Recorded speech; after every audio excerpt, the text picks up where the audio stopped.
Primero, en el contexto de la época en que vivió. Nació en el año 469 a.C.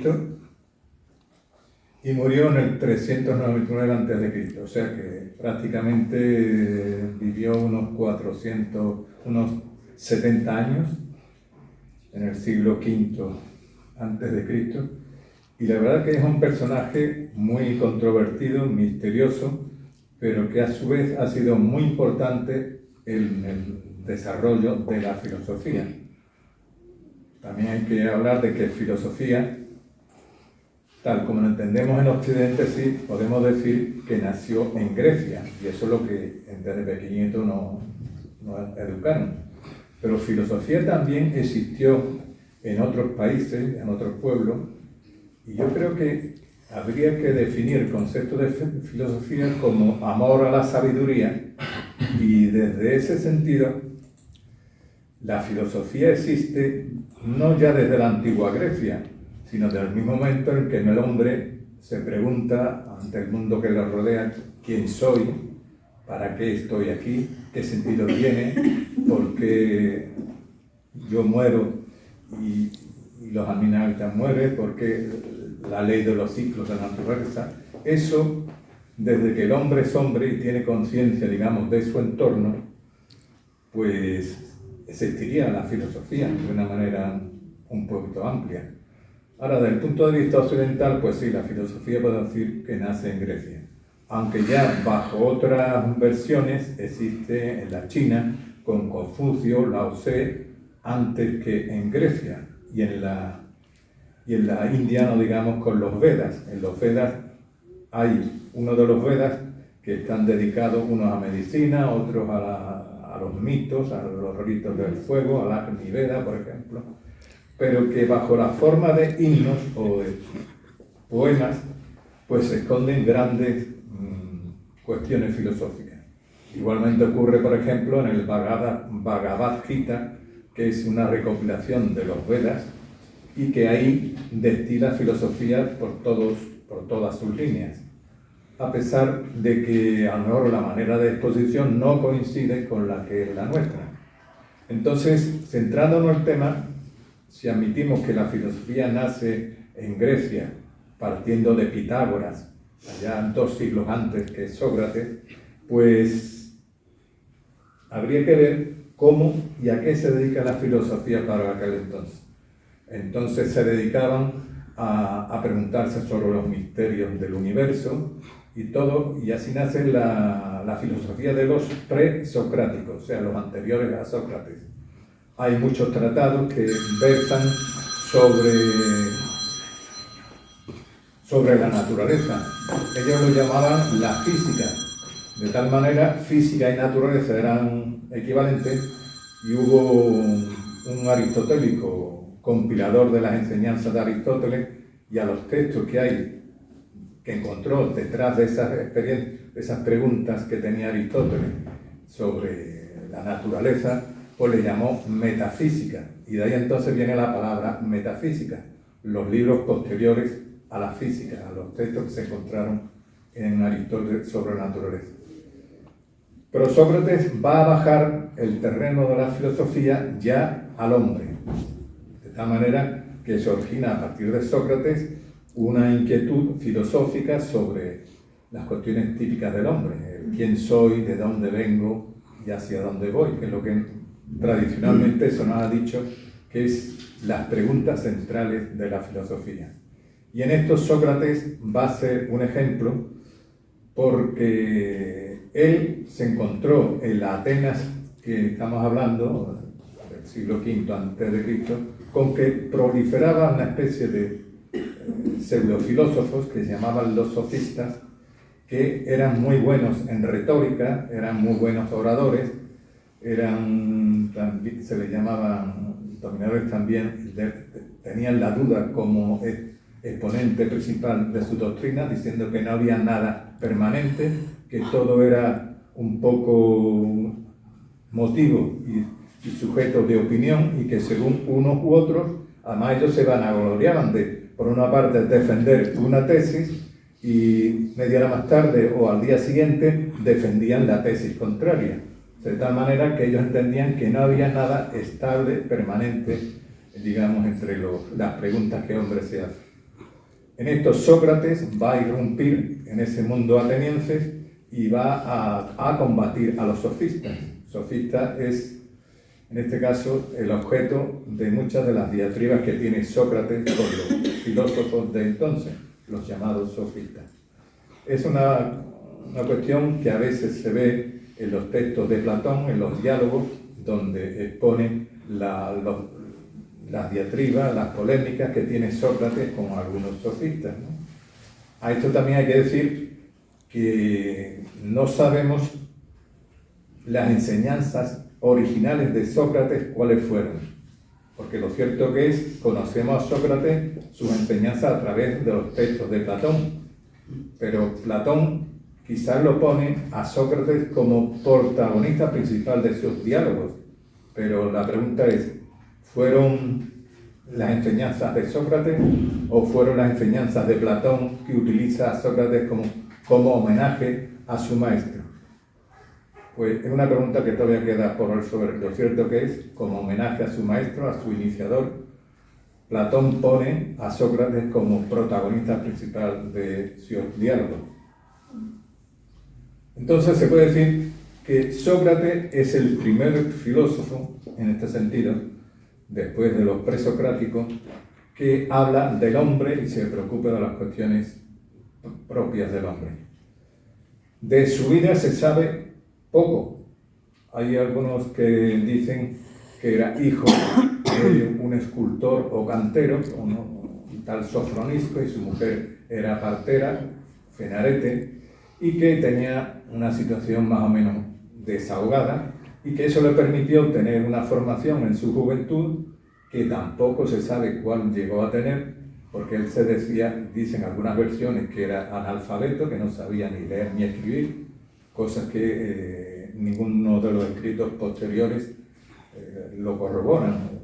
Quizás sí o quizás no, porque los escritos que tenemos sobre Sócrates son los textos de Platón, en el diálogo, por ejemplo, fundamental, que habla de los últimos días de Sócrates, cuando estaba encarcelado, el último mes, y Jenofonte, Platón, otras veces también un filósofo posterior como Aristarco, no, fue otro autor el que también habla de pasada de algunos textos de Platón, de Sócrates. Bueno, él decía, Sócrates tenía bien que su madre, que era partera, pues él, a la imagen de su madre, él lo que quería era, en vez de hacer nacer seres humanos físicamente, sino hacerlos nacer espiritualmente. Buscaba el nacimiento espiritual de aquellas personas con las que hablaba, porque él toda su vida, toda su filosofía, toda su enseñanza la desarrolla en la calle, salvo el último mes de su vida que lo pasó, digamos, bajo el techo de la cárcel. Pero lo que hay que decir que ya sea bajo techo, ya sea fuera en la calle, lo importante de Sócrates y de su filosofía que conocemos a través de Platón era el contenido. Y el contenido hay que ver, en fin, que es el que ha cambiado la historia de la filosofía. Es a partir de Sócrates es cuando se empiezan a crear las grandes escuelas de filosofía. Hay una de ellas, por ejemplo, la platónica, que es la academia, que es después de Sócrates. Hay otra academia, por ejemplo, la estoica, la de Aristóteles, el Liceo. Todas ellas nacen después de la aparición de Sócrates.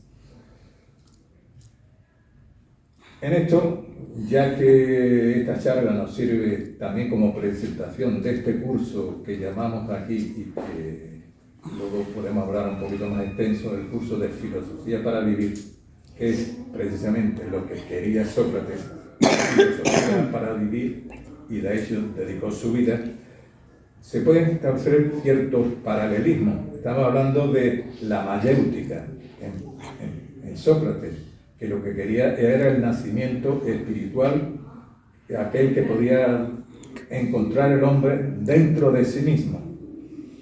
Entonces, esa mayéutica, ese nacimiento interior, tiene sus paralelismos en otras culturas. Por ejemplo, en Oriente, en la India, en el Tíbet, se habla de una doctrina que podemos luego continuar y hablar del yo inferior y del yo superior, y que el nacimiento espiritual tiene cuando se supera el yo inferior y se nace, digamos, el nacimiento espiritual al yo superior es el nacimiento que pretendía Sócrates a través de la mayéutica, de tal manera que en la India, en el Tíbet también, en otras filosofías se decía que ese nacimiento espiritual, virginal, por cierto, era, digamos, el 2 veces nacidos. Eso es lo que también va a pretender Sócrates en sus diálogos que establecía. Él utilizaba mucho el diálogo a nivel popular, en lugares públicos de reunión, y debatía sobre estos temas de tal manera que a través de un juego de preguntas él llegaba a conseguir que la persona llegara a preguntarse sobre sí mismo, sus defectos, sus virtudes, hacer reflexiones encaminadas a esa superación de sí mismo.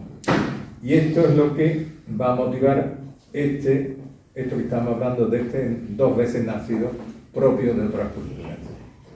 Por lo demás de su vida se sabe que fue un excelente ciudadano, por lo menos en su juventud, y que luego también un buen soldado. Se dice que combatió contra los espartanos en una ocasión en que fueron derrotados los atenienses y que sin embargo y ordenaron la retirada ante el avance de las tropas enemigas. Entonces él, para no darle la espalda al enemigo, pues dice que se retiró andando siempre sin perderle la cara al enemigo, andando de espaldas, ¿no? Un poco difícil, pero vamos, se cuenta según las tradiciones de lo que era. O sea, entonces Sócrates en este sentido era buen ciudadano, buen soldado. No se dice que no se le conoce ningún viaje fuera de Atenas.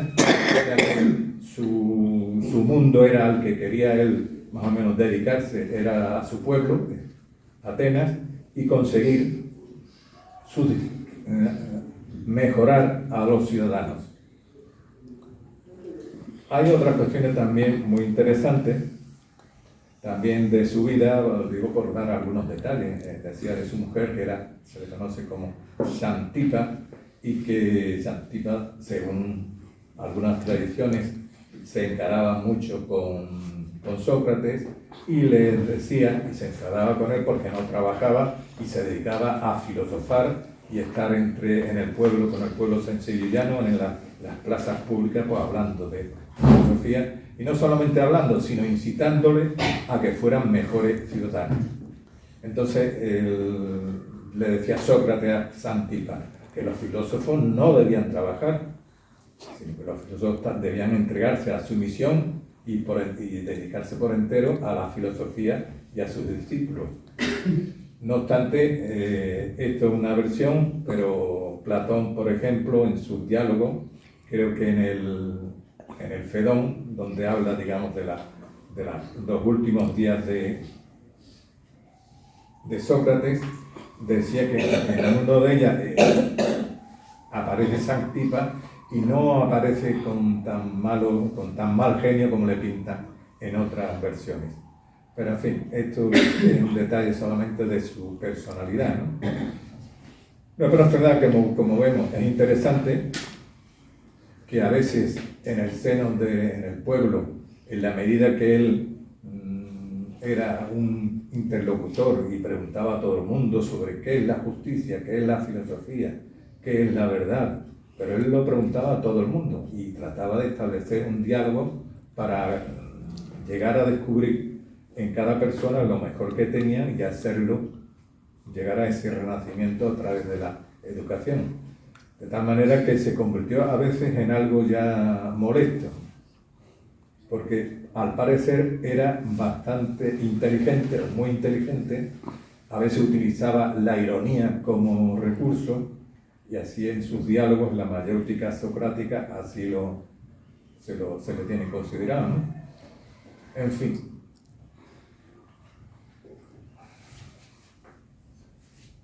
De tal manera que incluso cuando él comienza a actuar en las plazas, a reclutar gente entre las que pasan por allí, incluso llegó a tener gran cantidad de discípulos y personas de alto nivel intelectual.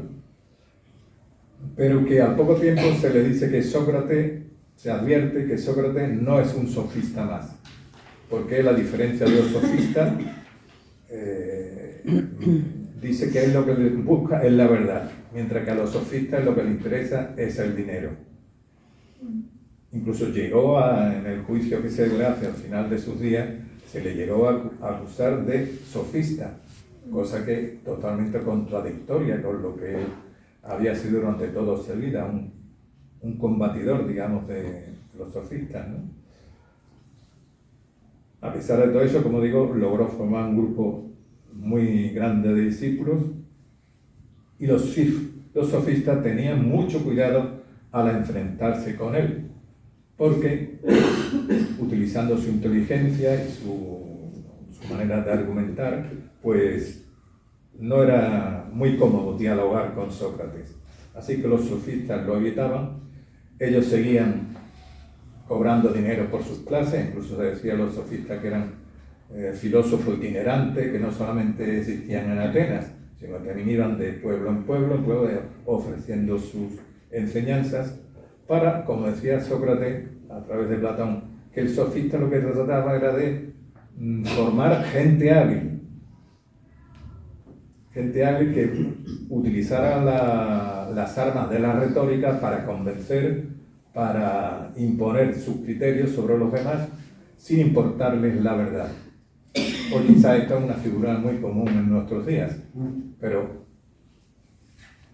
Sócrates, quizá harían falta muchos Sócrates en nuestros días, para tratar de combatir esas tendencias que tenemos nosotros en nuestro siglo. Él se decía, era una persona humilde, aunque a veces la ironía pues, no le cuadra mucho con su carácter, con su humildad, pero él decía, solo sé que no sé nada, una frase muy conocida. Bueno, solo sé que no sé nada nos está indicando que a Sócrates le interesaba mucho el establecer los límites, digamos, de su ignorancia. Él era consciente de su ignorancia, pero decía que el pueblo sencillo no era consciente de su ignorancia. Incluso se dice que hubo una consulta, algunas versiones dicen que hubo una consulta al oráculo diciendo cuál era el hombre más sabio de Grecia. Y el oráculo contestó que era Sócrates. Cuando Sócrates se enteró de este oráculo, dijo que no, él no era el más sabio. Y se dedicó entonces por Atenas a preguntar a unos y otros, diciéndole, oye, yo no sé lo que es la justicia. ¿Tú me puedes decir qué es la justicia? Y así no tenía las respuestas que le cuadraran, y así sobre otros muchos temas. Y después de todo ese peregrinar, preguntando sobre estas cuestiones, llegó a la conclusión que él no sabía nada, pero el pueblo tampoco. Solo que él era consciente de su ignorancia, pero que la gente, el pueblo, no sabía los límites de su ignorancia.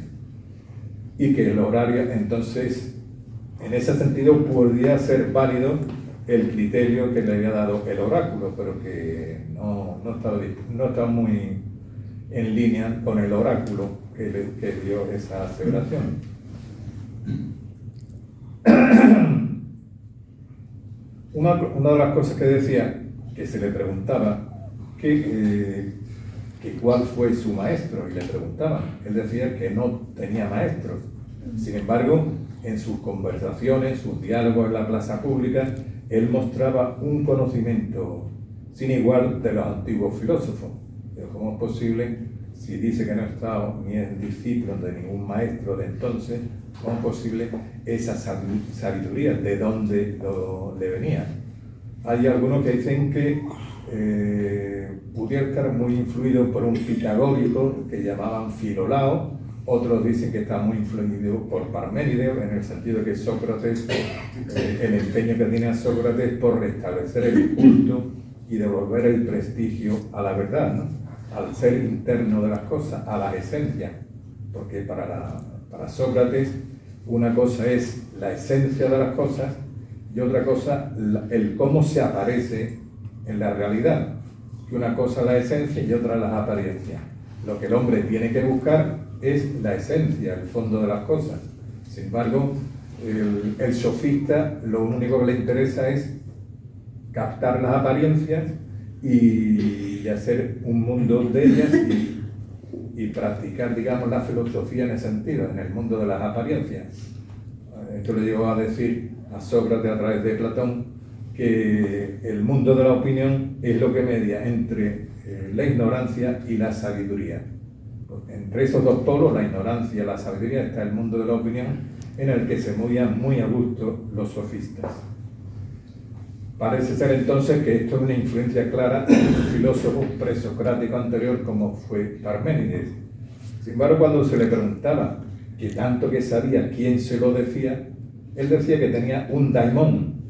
Un daimón puede ser el demonio familiar en la antigua Grecia, que decía que cuando él iba a dar algún veredicto, algo, a realizar algún acto, pues ese daimón le decía que no lo tenía que hacer, que incluso hasta le asesoraba en la selección de algunos discípulos, puesto que él también seleccionaba de alguna manera a los discípulos que se le acercaban en las plazas públicas, ¿no?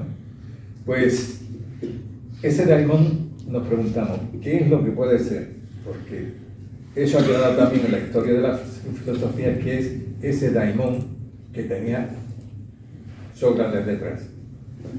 En esto también tenemos que hacer paralelismo con otras culturas. Por ejemplo, ya hemos dicho que en la India, en el Tíbet, en la filosofía oriental, se habla mucho del yo superior. El yo superior es la parte interna profunda del hombre, que a veces es de sus potencias, de sus facultades, la voluntad, la intuición, otra vez el razonamiento puro, y que ese yo superior pudiera ser una personificación de ese daimón, pero no lo sabemos. Otros dicen que, por ejemplo, esto lo encontramos en un psicólogo del siglo pasado, Carl Jung, donde él decía que también no le llamaba daimón como él, pero él tenía una especie de genio que visualizaba a través de sus sueños, que él llamaba el Filemón, y le llevó a pintar, le llevó a dibujar. Pudiera ser una expresión de este daimón que tenía Sócrates, pues es otro misterio, otro enigma que rodea, de los muchos que rodea a Sócrates. Bueno, a nivel de cristiano, pues eso sería el ángel de la guarda. Decimos nosotros, pero eso es también una tradición. No sabemos esa tradición sobre el ángel de la guarda, qué hay detrás o qué creencias están detrás de ella. Lo cierto es que él decía que tenía ese daimón, que le hablaba al oído, que explicaba que era un genio familiar y que había momentos cruciales en la vida que tenía que tomar una decisión y que ese daimón le aconsejaba. No sabemos qué es lo que puede ser. Incluso dicen que Sócrates, según versiones, dice que un día antes de conocer a Platón, ya fuera de esto que estamos hablando del daimón, dice que soñó que estaba dando clases en la plaza, no Sócrates que estaba dando clases en la plaza, y que se le apareció ante sus discípulos un cisne blanco. Pocos días más tarde se dice que ese cisne que le apareció era Platón, porque Platón en el día posterior a ese sueño apareció, digamos, entre los que le estaban escuchando. Puede ser un homenaje a Platón, pero lo cierto es que hay esa versión de ese sueño de Sócrates. También Se dice que en política no quiso intervenir, quizás como aversión a los sofistas que intervenían en la política, pues él no intervenía tampoco en política, él prefería ser maestro y vivir la filosofía como una forma de vida antes, digamos, que ser político.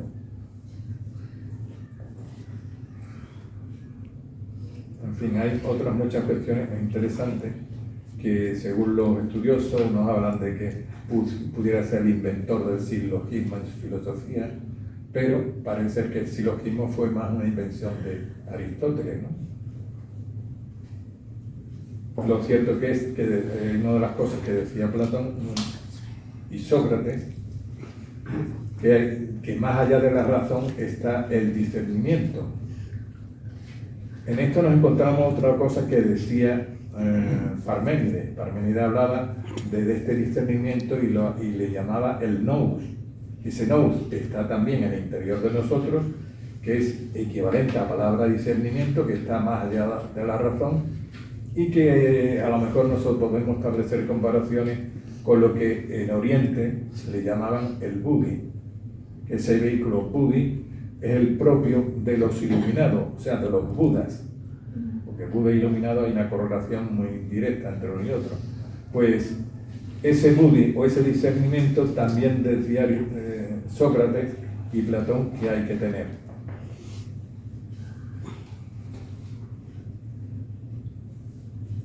En fin, él al final de sus días fue atacado y promovido el juicio por algunos de sus enemigos, que no sabemos quiénes eran, pero que fue acusado de corrupción de la juventud, de negación de los dioses e introducción de otras nuevas deidades.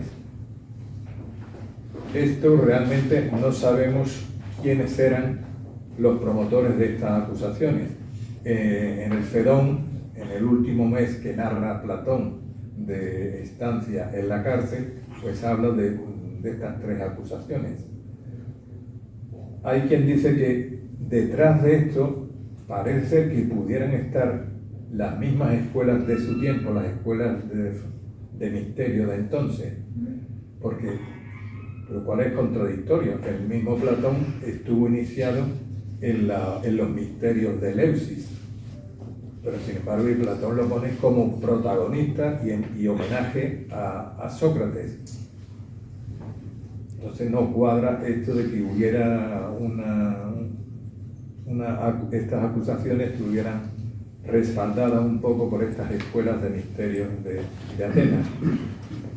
Pero lo que sí es cierto es que las cosas que decía Sócrates se decían también en las escuelas de misterio, en estas escuelas que estamos hablando, en la cual en una de ellas estuvo Platón, seguramente, la de Eleusis, pero que era tanta la profundidad de sus enseñanzas que decía que enseñaban lo que tenía, lo que debía y lo que no debía de enseñar, que era tal la profundidad de sus enseñanzas que decían que pudiera hacer daño al pueblo con estas enseñanzas profundas, que él no discriminaba en cuanto al destino de sus enseñanzas, y que estas escuelas fueron las que los mandaron matar en vista de su propensión a explicarlo todo, lo que se debía y lo que no. Y aquí viene una tradición también que hubo en Grecia, con otros sabios presocráticos, como fue Demócrito, el de las teorías atomistas, que Demócrito dice que al revelar la constitución del universo, con sus teorías atómicas, cuenta la tradición que, estando en meditación en la montaña, en un día de sol, dice que cayó un rayo brillante que lo partió en dos, y que fue un castigo por haber mostrado o dicho públicamente estos misterios de la constitución del universo. Eso es una tradición, por eso se dice que también Sócrates, a lo mejor por haber dicho y explicado lo que no debía, al igual que Demócrito, pues recibió este castigo. Un castigo, como sabéis, condenado a beber en la cicuta y al final de sus días.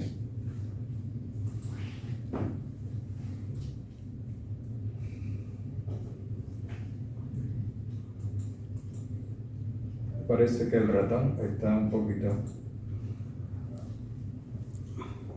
Bueno, una de las traducciones, le hemos dicho, de las acusaciones fue la corrupción de la juventud. Porque se decía que se daba a los jóvenes una visión que no se correspondía con los intereses que imperaban entonces en Atenas. Porque él le daba a los jóvenes la posibilidad de conocerse a sí mismos, otro de las sentencias, de los eslogans que él pretendía, pero que eso pudiera a los jóvenes darle unas inquietudes que no tenían.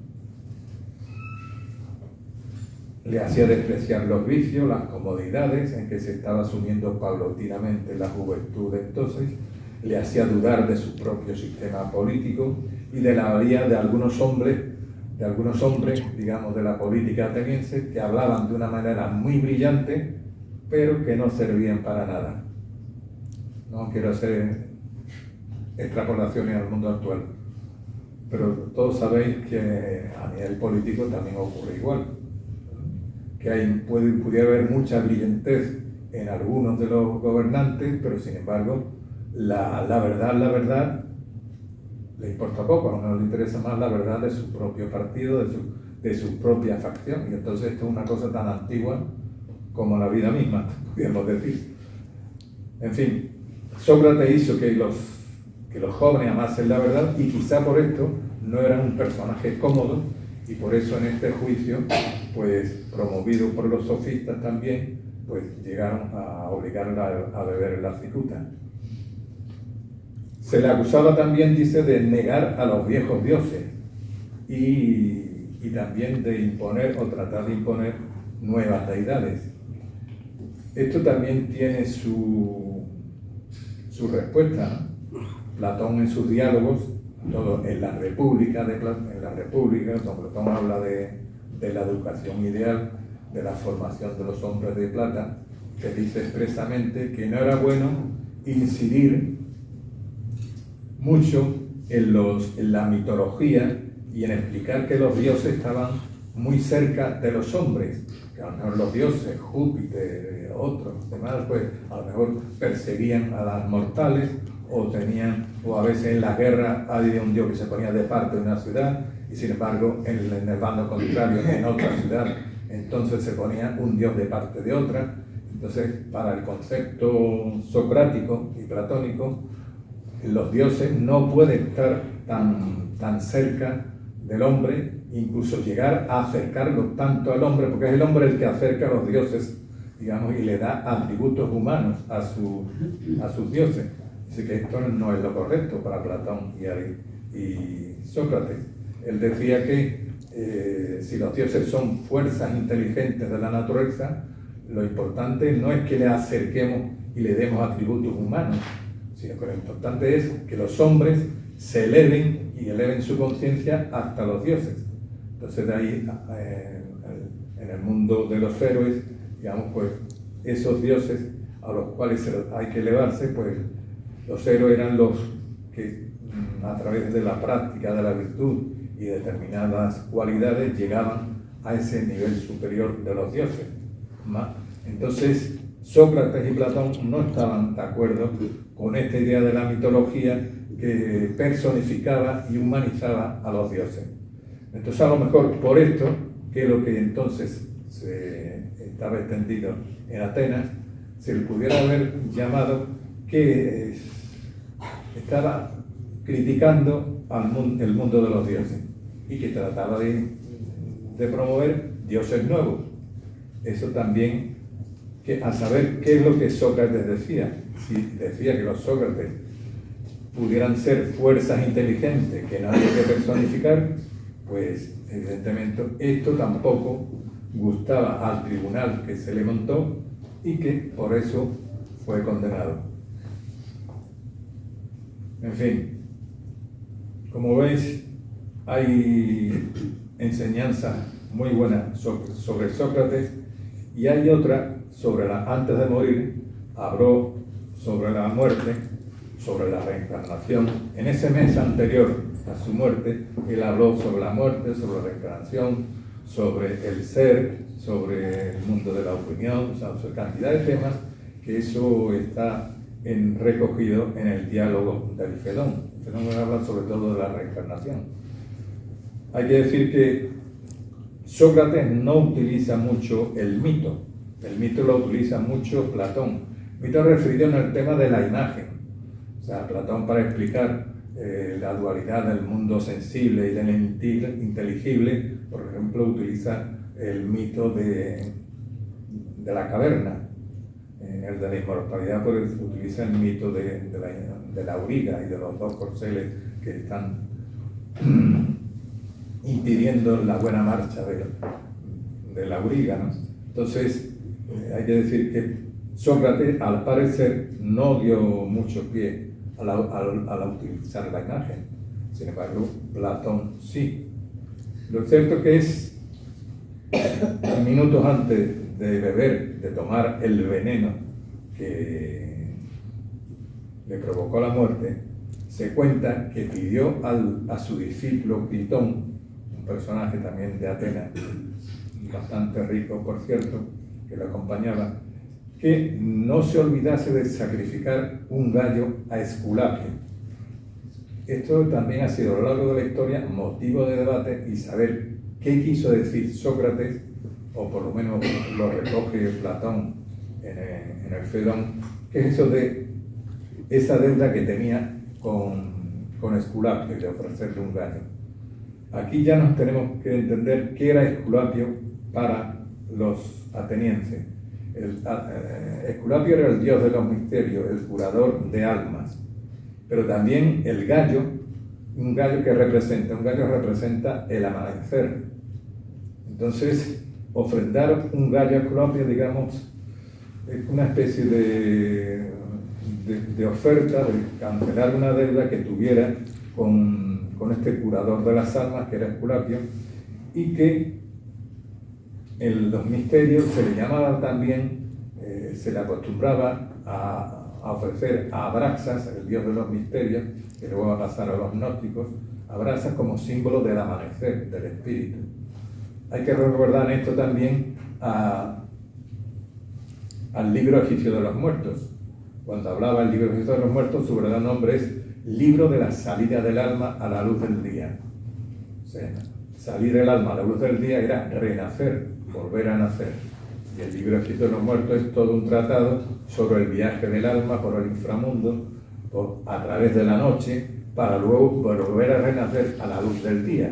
Entonces pudiera ser que este ofrecimiento o esta ofrenda de un gallo a Esculapio sería a una ofrenda a ese renacimiento espiritual del cual era deudor Sócrates.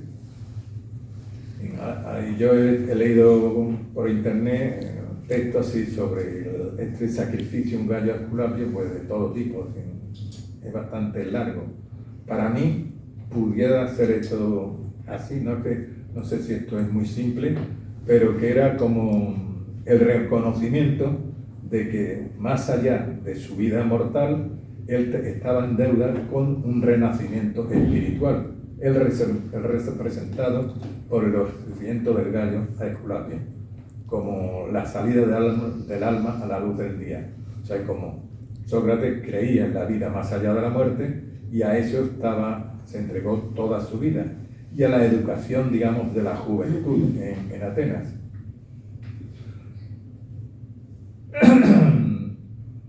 Hay muchos otros temas que podemos hablar, pero ya el tiempo quizás se nos viene ya encima. Y ya resumiendo, aquí tengo yo algunas de las diatribas que tenía con los sofistas de aquel entonces. Hay una que Jenofonte recoge en sus memorias, en que un sofista le dice: «Oh Sócrates», dice el sofista, «yo creo que eres justo, por en modo alguno sabio».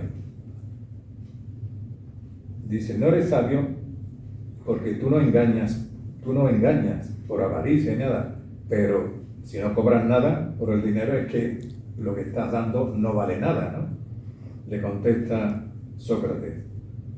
Dice: «Nosotros creemos que la hermosura y la sabiduría pueden emplearse igualmente, tanto de manera honesta como deshonesta. Si una mujer vende por dinero su belleza a quien se lo pide, se le llama prostituta. E igualmente, a quienes venden su sabiduría por dinero, a los que la buscan, se les llama sofistas, vale decir prostitutos. Sócrates fue un poco, en este sentido, un poco exagerado en todo esto que estamos hablando. Total, que el diálogo, como ya hemos recogido en todo esto que estamos hablando, el diálogo fue el caballo de batalla de Sócrates. De hecho, toda su vida estuvo dedicada al diálogo, todas sus experiencias estuvieron en la vida en la calle. De esta manera se puede decir que es el filósofo de la calle, pero que el Sócrates también lo decía, que lo importante era el contenido de la enseñanza y que esas enseñanzas deberían llevar al cultivo de la virtud, y que la educación, esto también lo va a decir Platón, es lo que provoca el cultivo de la virtud del hombre de tal manera que llegue a recuperar sus poderes latentes.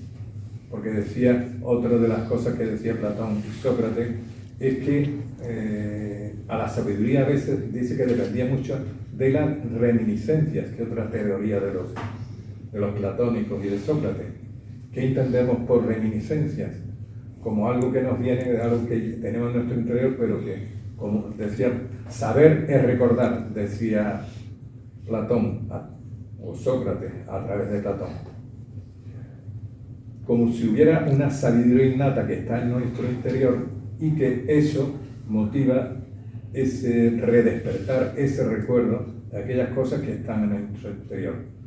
Esto chocaba también con lo que luego va a decir Aristóteles cuando decía que el alma, cuando encarna en nuestro mundo, es como una tabla rasa, que no recuerda nada, maestro, y que todo depende de la educación, del entorno, lo que nos va dando pie a una educación del carácter, del temperamento, de la personalidad, pero que todo parte de esa tabla rasa.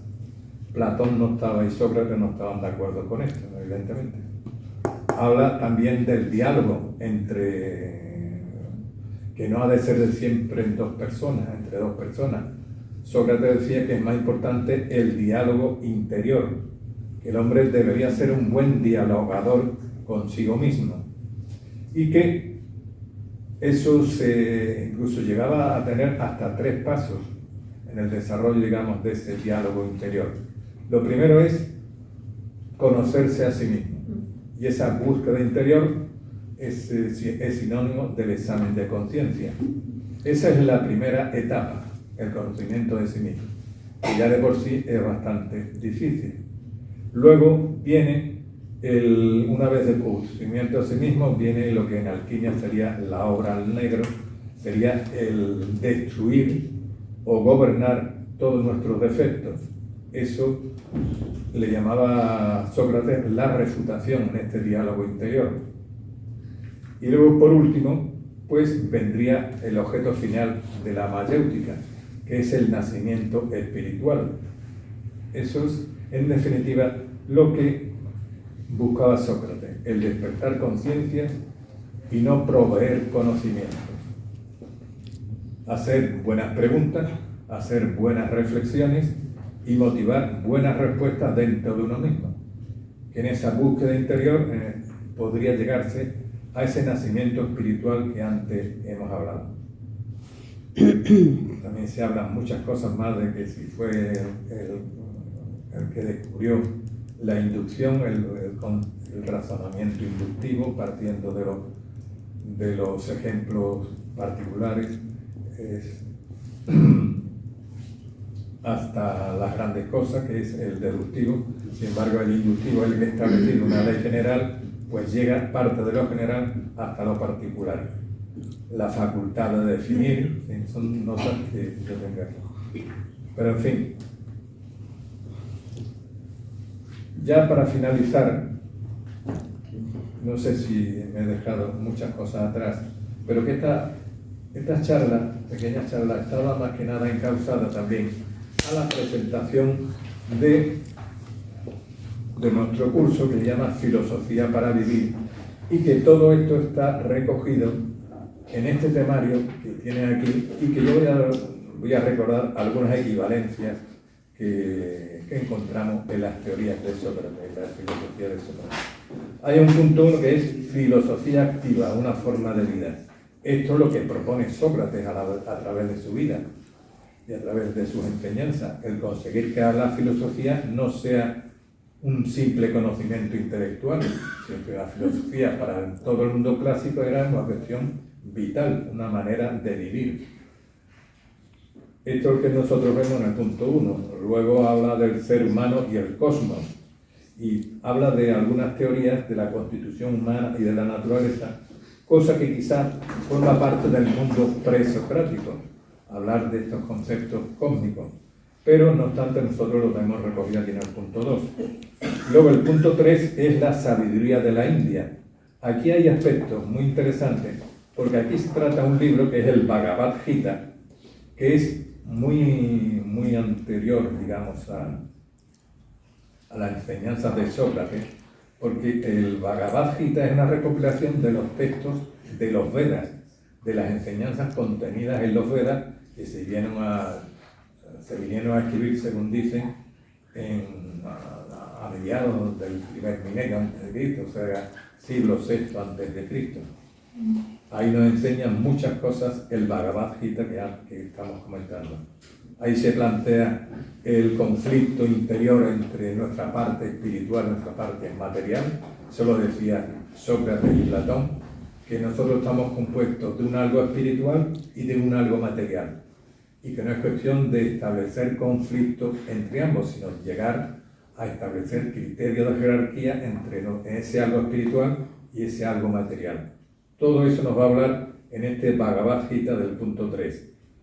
Hay otros textos como es Los misterios del Tíbet. Aquí se trata de un texto que se llama La voz del silencio. Se me ocurre hacer un paralelismo con esto que me está hablando del daimón de Sócrates. Esa voz del silencio que te habla en Los misterios del Tíbet pudiera ser esa voz, el daimón interior que estaba hablando Sócrates. En fin, es una pregunta a realizarse. Luego pasa por otros puntos que quizás no podemos establecer equiparaciones. Filosofía budista en China, en los